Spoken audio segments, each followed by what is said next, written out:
채화영이 오장미를 드림호텔 대표 딸 사칭범으로 찍어 눌렀는데요. 설인이 그 자리에서 먼저 폭발해버렸습니다. 그날부터 드림호텔 안에는 이상한 말이 퍼지기 시작합니다. 드림호텔 로비가 갑자기 술렁였던 건요. 행사장 대형 스크린에 정체불명의 폭로 영상이 올라간 순간이었거든요. 영상 속 직원이 떨리는 목소리로 말했습니다. 저 설인님이랑 똑같이 생긴 여자 봤어요. 납품하러 왔다고 했는데 사람들이 다 마설인 같다고 그 말이 퍼지는 속도가 진짜 미쳤습니다. 쌍둥이 아니야. 대표님 딸 사칭인가? 이 소리가 순식간에 로비를 덮었고 그 한가운데에 오장미가 서 있었습니다. 그리고 채화영은요, 누가 시키지도 않았는데 마이크를 잡고 바로 단정해버렸습니다. 지금 저 영상 누가 퍼뜨린 줄 아세요? 오장미 씨가 쌍둥이 소문으로 우리 호텔을 흔들고 있어요.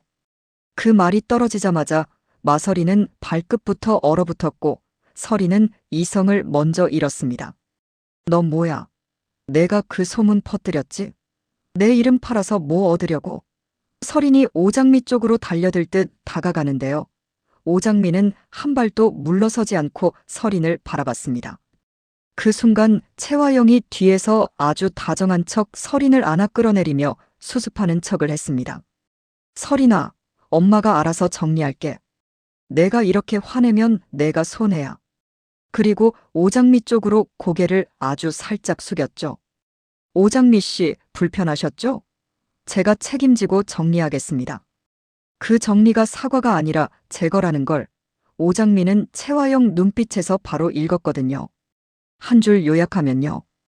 채화영이 만든 쌍둥이 소문장미 탑프레임이 오늘은 채화영 목을 조이기 시작한 날이었습니다.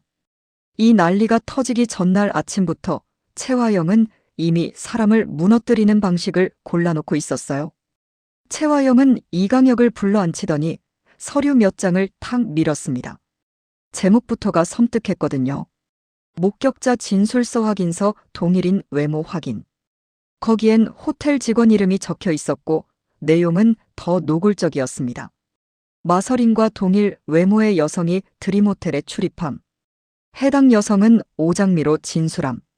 채화영은 웃지도 않고 말했습니다. 이건 오늘 당장 쓸 게 아니야. 필요할 때 꺼내서 저 여자 입을 막는 칼이야. 이강혁이 조심스럽게 물었죠. 대표님, 목격자까지 이렇게 혹시 오장미 씨가 정말로 채화영은 잠깐 숨을 고르더니 대답을 돌려버렸습니다. 설이는 내가 만든 세계에서 살아. 그 세계가 흔들리면 우리 다 끝이야.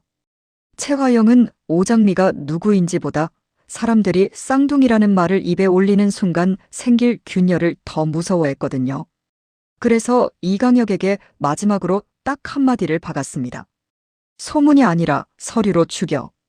오늘 영상 터지면 저 여자 탓으로 굳혀. 대표님 딸 사칭하는 여자, 설인 닮은 여자, VIP층 기웃거리는 사기꾼. 채화영은 오장미 이름을 일부러 크게 퍼뜨리지 않았어요. 이름을 박아버리면 반박이 가능해지니까요. 대신 프레임 단어만 남겨두었습니다. 사람들은 사실을 확인하지 않아도 단어 하나로 욕을 만들거든요. 그리고 채화영은 두 번째 칼을 꺼냈습니다. 돈 뜯으러 온 사기꾼 프레임이었어요.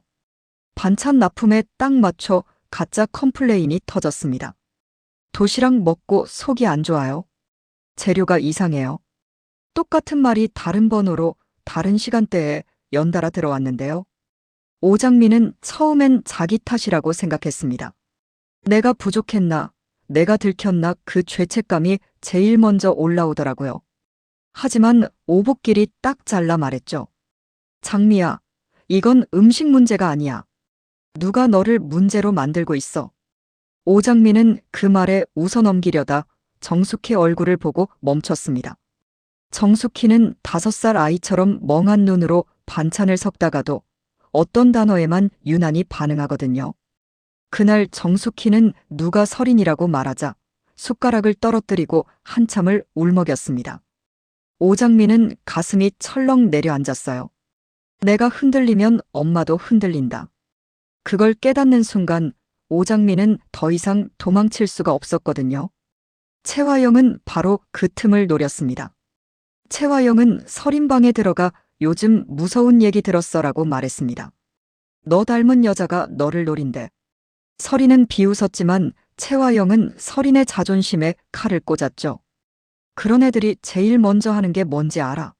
내가 미친 애처럼 보이게 만드는 거야. 서린은 그 말이 듣기 싫어서 더 크게 말했습니다. 나 그런 거 안 무서워. 나 서린이야. 그런데 그 순간 서린 마음속에 내가 표적이라는 문장이 자리를 잡아버렸습니다. 사람은요, 표적이 되면 세상이 다 적으로 보이거든요. 그리고 최화영은 결정타로 쌍둥이 소문을 오장미 탓으로 돌렸습니다. 최화영은 일부러 서린 앞에서 통화하는 척을 했어요. 네, 그 소문요. 쌍둥이요. 그 여자가 퍼뜨린 거래요. 서린은 멈칫했죠. 쌍둥이. 최화영은 한숨을 쉬며 말했습니다. 넌 몰라도 돼. 근데 사람들은 그런 말 한 줄로 널 씹어먹어. 그 말을 듣는 순간 서린은 오장미를 정체불명 여자가 아니라 나를 흔드는 존재로 확정해버립니다. 최화영은 오장미를 치라고 시키지 않았어요. 대신 서린이 먼저 터지게 만들었습니다. 딸이 먼저 칼을 휘두르면 엄마는 뒤에서 깨끗한 손으로 수습만 하면 되니까요. 오장미 쪽도 가만히 있지 않았습니다.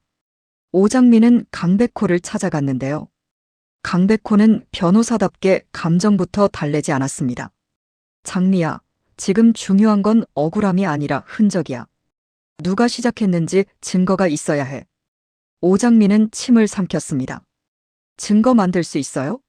강백호는 고개를 끄덕였죠. 상대가 프레임으로 공격하면 우리는 프레임을 서류로 되받아쳐야 해. 그 말이 오장미를 살렸습니다. 억울함을 울음으로 바꾸지 않고 계산으로 바꾸게 해줬거든요. 오복길도 움직였습니다. 오복길은 납품 동선을 정리하며 컴플레인이 들어온 시간대가 유난히 일정하다는 걸 잡아냈고 오태평은 그걸 더 파고들었어요. 오태평은 허당 인싸처럼 보이지만 이런 때에 이상하게 촉이 빠릅니다. 누나, 이거 번호들 뭔가 같은 패턴이야. 같은 사람이 돌려쓴 느낌. 오장미는 가슴이 뛰었죠. 같은 사람이 돌렸었다는 건 우연이 아니라 설계라는 뜻이니까요. 여기서 오장미는 증거 프레임을 하나 세웁니다. 최화영이 제일 싫어하는 방식으로요. 오장미는 드림호텔의 공식 민원 형태로 문서를 넣었습니다. 사칭 의혹을 제기한 근거 문서 제출 요청. 일부러 공손하게, 일부러 절차대로. 그러면 드림호텔은 움직일 수밖에 없거든요. 그리고 그 서류가 접수되는 순간 드림호텔 비서실에서 이강혁이 전화합니다. 오장미 씨, 잠깐 얘기 좀 하시죠. 오장미는 그 전화를 끊지 않았습니다. 오장미는 강백호가 준비해준 녹음 앱을 켜고 조용히 답했습니다. 네, 이강혁 씨. 어디로 가면 되나요? 이강혁은 회의실에서 오장미에게 서류를 내밀며 압박했어요. 대표님 명예를 훼손할 생각이면 당신이 더 다칠 겁니다. 오장미는 무서웠지만 티를 내지 않았습니다. 저 돈 뜯으러 온 사기꾼이라면서요. 그러면 근거가 있어야죠. 이강혁이 잠깐 흔들리는 순간이 있었습니다. 이강혁은 최화영 신복이지만 오장미 같은 버티는 사람을 만나면 가끔 눈이 피하거든요. 오장미는 그 틈을 놓치지 않았습니다. 이강혁 씨도 아시잖아요. 이건 제가 시작한 게 아니라 대표님이 시작한 거. 그 말에 이강혁은 결국 한마디를 내뱉고 맙니다. 대표님이 먼저 피해자 시나리오를 쓰라고 하셨어. 그 한 문장이 녹음으로 남았고요. 그게 오장미의 칼이 됐습니다. 그리고 오늘 드림호텔 행사장. 최화영은 완벽한 웃음으로 피해자 역할을 하려고 했습니다. 오장미를 사칭범으로 만들고 서린을 폭발시키고 본인은 수습하는 척 마무리하려고요. 그런데 오장미가 마이크를 잡아버렸습니다. 오장미는 울지도 않았고 떨지도 않았습니다. 그 대신 아주 친절한 목소리로 말했죠. 제가 사칭이면요, 대표님은 뭔데요? 최화영이 웃으며 받아쳤습니다. 증거 있어요? 오장미는 고개를 끄덕였습니다. 있는데요. 오장미는 사칭범 프레임의 중심을 바꿔버렸습니다. 사칭이라는 단어, 누가 먼저 꺼냈는지부터 보죠. 오장미는 비서실에서 올라간 대응 문서를 공개하지 않았습니다. 아직은요. 대신 프레임을 만든 과정을 먼저 보여줬습니다. 오장미는 행사장 운영팀에 들어온 동일 패턴의 컴플레인 기록을 내밀었습니다. 오태평이 잡아낸 숫자들이었죠. 그리고 오장미는 마지막으로 녹음 파일을 틀었습니다. 우리가 먼저 피해자가 돼야 돼. 그 목소리는 최화영이었고 바로 이어서 이강혁의 목소리가 붙었습니다. 대표님이 시나리오를 쓰라고 하셨어. 여기서 설인 얼굴이 굳었습니다. 설인은 오장미를 보다가 최화영을 봤습니다. 설인 눈에는 분노보다 먼저 배신감이 올라왔습니다. 엄마 나를 이용한 거야. 최화영은 그 질문이 제일 아팠습니다. 세상 욕은 막을 수 있어도 딸의 의심은 막기 힘들거든요. 하지만 최화영은 무너지지 않았습니다. 최화영은 바로 수습 모드로 들어갔죠. 설인아, 널 지키려고 그랬어. 널 노리는 사람이 있으니까. 설인은 울먹이며 되물었습니다. 그 노리는 사람이 저 여자라고 엄마가 만든 거잖아. 최화영은 그 순간 오장미를 향해 시선을 돌렸습니다. 저 애가 선을 넘었구나. 최화영 눈빛이 그렇게 말하고 있었습니다. 오장미는 그 눈빛을 받으면서도 속에서 떨림이 올라왔어요. 이제부터는 진짜 싸움이다. 그런데도 오장미는 물러서지 않았습니다. 오장미는 최화영을 향해 마지막으로 아주 조용히 덧붙였죠. 대표님, 프레임은요. 만들면 언젠가 되돌아옵니다. 행사장은 난리가 났고 마대창 회장은 소문보다 빠르게 상황을 파악했습니다. 마대창 회장은 최화영을 따로 불러 내가 호텔 이름으로 장난을 쳤냐라고 묻지 않았습니다. 더 무섭게 물었죠. 설인을 앞세웠냐. 최화영은 그 질문에서 숨이 막혔습니다. 최화영이 지키려던 건 자리였지만 마대창이 지키려던 건 핏줄의 체면이었거든요. 최화영은 순간적으로 계산했습니다. 지금 여기서 무너지면 끝이고 버티면 다음 판이 남는다. 그래서 최화영은 고개를 숙이며 말했어요. 제가 과했습니다. 하지만 설인을 지키려던 마음만은 진짜였습니다. 마대창 회장은 차갑게 말했습니다. 진짜는 내 입이 아니라 결과로 증명해. 오장미는 그날 밤 반찬가게로 돌아와 정숙희를 꼭 안았습니다. 정숙희는 무슨 일이 있었는지 다 이해 못하면서도 오장미 얼굴이 하얗게 질린 걸 보고 손을 떨었거든요. 오장미는 그 손을 꼭 잡고 말했습니다. 엄마, 나 오늘 무서웠는데요. 근데 나도 이제 알아요. 도망치면 더 맞는다는 거. 오복길은 조용히 문을 잠그며 말했죠. 장미야, 오늘은 한 번 막았어. 근데 최화영은 다음엔 더 더럽게 올 거야. 오장미는 고개를 끄덕였습니다. 그래서요. 다음에는 제가 먼저 덫을 놓을 거예요. 그리고 마지막 최화영은 혼자 남은 사무실에서 서류 한 장을 꺼냈습니다. 오장미 고소장 같은 뻔한 게 아니었습니다. 최화영은 더 치밀했거든요. 최화영이 적은 제목은 이거였어요. 정숙혜 보호자 변경 검토. 오장미의 약한 곳을 찌르겠다는 뜻이었죠. 최화영은 펜을 굴리며 중얼거렸습니다. 내가 프레임을 깨면 난 내 삶의 줄을 끊으면 돼. 오장미는 그 사실을 아직 모릅니다. 하지만 오장미는 오늘 배웠습니다. 최화영이 사람을 죽이는 방식, 그리고 그 방식이 되돌아올 때의 균열을요. 그 말이 끝나기도 전에 다음 날 아침부터 진짜로 판이 열렸습니다. 반찬가게 문을 여는 순간 오장미 앞으로 등기 한 통이 날아왔거든요. 정숙혜 씨 보호자 적격성 심사 안내. 딱 봐도 누가 던진 돌인지 보였습니다. 최화영이었어요. 오장미는 순간 숨이 턱 막혔습니다. 화영은 장미를 치는 게 아니라 정숙희를 건드려서 장미를 무너뜨리려는 사람이었거든요. 오장미는 바로 강백호를 찾아갔습니다. 강백호는 등기 내용을 읽자마자 얼굴이 굳었습니다. 장미야, 이건 싸움 방식이 바뀐 거야. 프레임이 4층에서 가정으로 넘어왔어. 오장미는 손이 떨렸습니다. 그럼 엄마를 뺏어갈 수도 있어요? 강백호는 단호하게 고개를 저었죠. 뺏기게 두면 그래. 그런데 지금은 우리가 유리해. 채화영이 보호자로 건드린 순간 우리도 같은 링에 올릴 수 있어. 그날 오후 오장미는 오복길, 오태평과 함께 정숙희를 병원으로 데려갔습니다. 정숙희는 낯선 곳을 무서워했지만 오장미 손을 놓지 않았어요. 장미야 무서워 그 한마디가 오장미를 더 단단하게 만들었습니다. 오장미는 정숙희에게 웃어 보이면서도 속으로 이를 악물었죠. 그래, 화영. 너는 사람을 흔들어 무너뜨리는 걸 좋아하지. 그럼 나는 사람을 지켜서 너를 무너뜨릴게. 그리고 바로 여기서 오장미의 역이용이 시작됩니다. 오장미는 강백호가 알려준 대로 먼저 선수를 쳤습니다. 채화영이 정숙희 보호자 부적격을 주장하는 동안 오장미는 반대로 정숙희를 이용하려는 외부 개입을 문서로 만들었거든요. 정숙희 씨는 현재 오장미 오복길과 안정적인 보호 체계를 유지 중이며 최근 제3자의 지속적 압박과 업무방해로 심리적 불안이 악화됨. 서류는 딱딱했지만 내용은 칼 같았어요. 누가 정숙희를 흔들었는지, 누가 이 집을 공격했는지 그 시작점이 채화영이라는 걸 절차로 박아버린 겁니다. 오태평이 거기서 끝내지 않았습니다. 태평은 허당처럼 보이면서도 이상하게 이런 순간엔 눈치가 번뜩이거든요. 누나, 설인이 방에서 나온 직원 있잖아. 그 사람 내가 알아냈어. 드림호텔 비서실 쪽이야.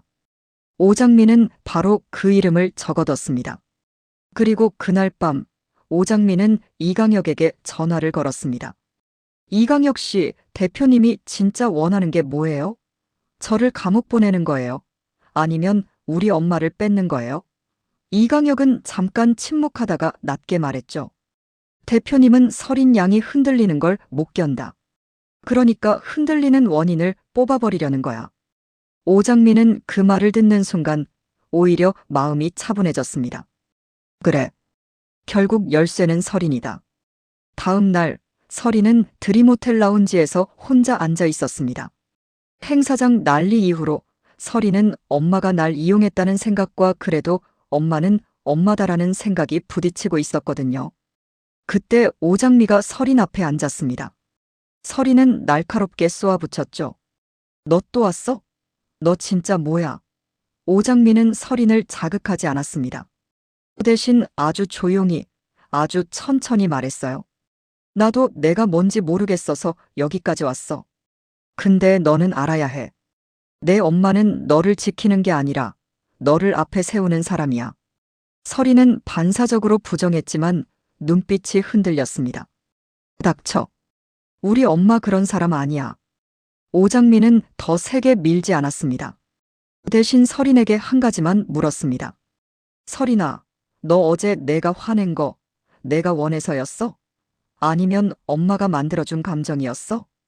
그 질문이 설인의 숨을 멎게 했습니다. 설인은 그 순간 자기 입으로 내뱉었던 돈 뜯으러 온 거잖아. 라는 문장이 떠올랐거든요. 그 문장은 설인의 문장이 아니라 엄마가 심어준 문장이었으니까요. 설인은 아무 말도 못하고 자리에서 일어났습니다. 그런데 돌아서기 직전 설인은 오장미에게 작은 USB 하나를 툭 던졌어요. 이거 내 폰 백업. 엄마가 나한테 했던 말들이 들어있어. 오장미는 그 USB를 받는 순간 손끝이 얼어붙었습니다. 이건 증거가 아니라 폭탄이었거든요. 그날 밤 오장미와 강백호는 USB를 열었습니다. 거기엔 채화영의 음성이 남아 있었어요. 설인아, 내가 먼저 화내. 그래야 엄마가 널 수습할 수 있어. 걔가 너 닮았다고. 그럼 더 위험해. 내 자리 빼앗으러 온 거야.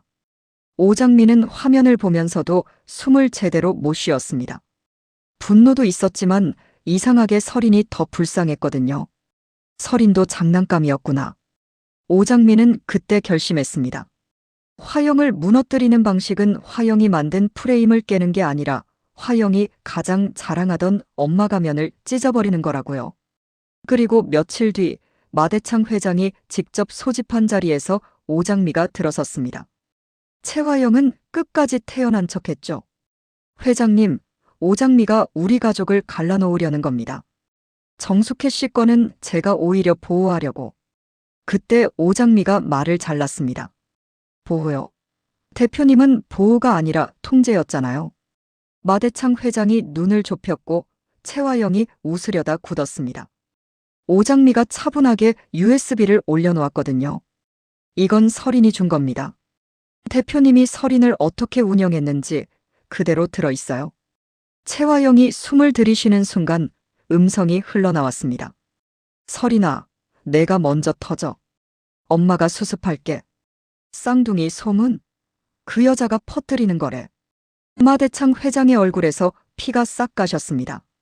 최화영은 다급하게 말했다가 더 다급하게 웃어버렸죠. 회장님, 그건 설인이 지키려고. 오장미가 조용히 덧붙였습니다. 지키려고요. 그럼 왜 정숙혜 보호자 심사를 걸었어요? 설인을 지키는 게 아니라 제 숨통을 끊으려고 한 거잖아요. 그 순간 마대창 회장이 처음으로 목소리를 높였습니다. 최화영, 내가 내 손녀를 앞에 세워서 칼을 휘둘렀단 말이냐. 최화영은 그 한 문장에 얼굴이 하얘졌습니다. 이건 호텔 대표 자리 문제가 아니었거든요. 며느리로 인정받는 이유 자체가 흔들리는 질문이었으니까요. 결국 그 자리에서 결말이 났습니다. 마대창 회장은 최화영에게 명령했습니다. 드림호텔 대회 활동은 전면 중단해. 내 이름으로 결정되는 결제도 당분간 봉인한다. 그리고 설인을 수습한다는 말 앞으로 입에 올리지 마. 최화영은 고개를 숙였지만 손이 부들부들 떨렸습니다. 최화영은 잃지 않으려고 버텼는데요. 그날은 처음으로 자기 손으로 만든 가면이 찢기는 날이었습니다. 설인은 그 사실을 알면서도 오장미를 똑바로 보지 못했습니다. 내가 엄마를 무너뜨린 거야. 오장미는 설인에게 다가가서 말하지 않았습니다. 대신 멀리서 한마디만 했죠. 너는 무너뜨린 게 아니야. 너는 너를 찾은 거야. 설인의 눈에서 눈물이 떨어졌습니다. 그 눈물은 분노도 아니고 승리도 아니었습니다. 내가 믿었던 엄마가 나를 이용했다는 사실이 너무 아팠거든요. 집으로 돌아오는 길, 오장미는 정숙희 손을 잡고 숨을 길게 내쉬었습니다. 정숙희는 여전히 세상을 다 이해하진 못하지만 오장미가 울먹이는 걸 보자 손등을 토닥였어요. 장미야, 괜찮아, 괜찮아. 오장미는 그 말에 더 울컥했는데요. 그래도 웃었습니다. 응, 엄마. 이제는 내가 지킬게. 하지만 최화영이 이렇게 끝날 사람은 아니죠. 그날 밤 최화영은 이강혁에게 낮은 목소리로 말했습니다. 설인이 내 편에서 떨어졌어. 이강혁이 숨을 삼켰습니다. 최화영은 웃지 않았습니다. 대신 아주 차갑게 말했죠. 그럼 이제 방법은 하나야. 오장미가 지키는 것부터 하나씩 끊어. 여기서 끝내면 진짜 놓칩니다. 좋아요, 구독 눌러두세요. 다음 화는 최화영이 보호자 프레임에서 밀리자마자 이번엔 오장미의 일자리 신분 가족을 동시에 끊는 생존 프레임으로 들어올 거거든요. 오장미가 이긴 게 아니라 이제부터 오장미가 진짜로 버텨야 하는 전쟁이 시작됩니다.